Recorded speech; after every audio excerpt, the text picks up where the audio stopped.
ولمن خاف مقام ربه جنتان فبأي آلاء ربكما تكذبان ذواتا أفنان فبأي آلاء ربكما تكذبان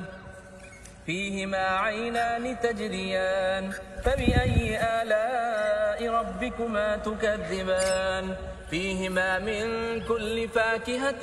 زوجان فبأي آلاء ربكما تكذبان متكئين على فرش بطائنها من استبرق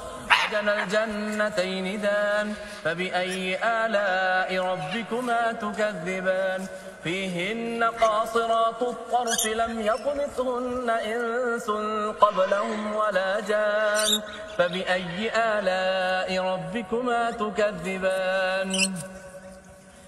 كأنهن الياقوت والمرجان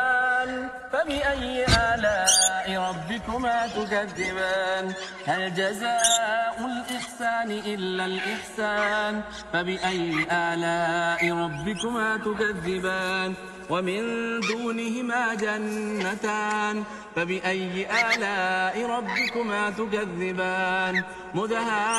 مدهامتان فبأي آلاء ربكما تكذبان فيهما عينان نضاختان فبأي آلاء ربكما تكذبان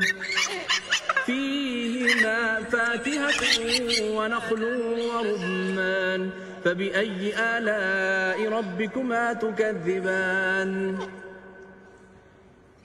فيهن خيرات حسان فبأي آلاء ربكما تكذبان حور مقصورات في الخيام فبأي آلاء ربكما تكذبان لم يطمثهن إنس قبلهم ولا جان فبأي آلاء ربكما تكذبان متكئين على رفرف خضر وعبقري حسان فبأي آلاء ربكما تكذبان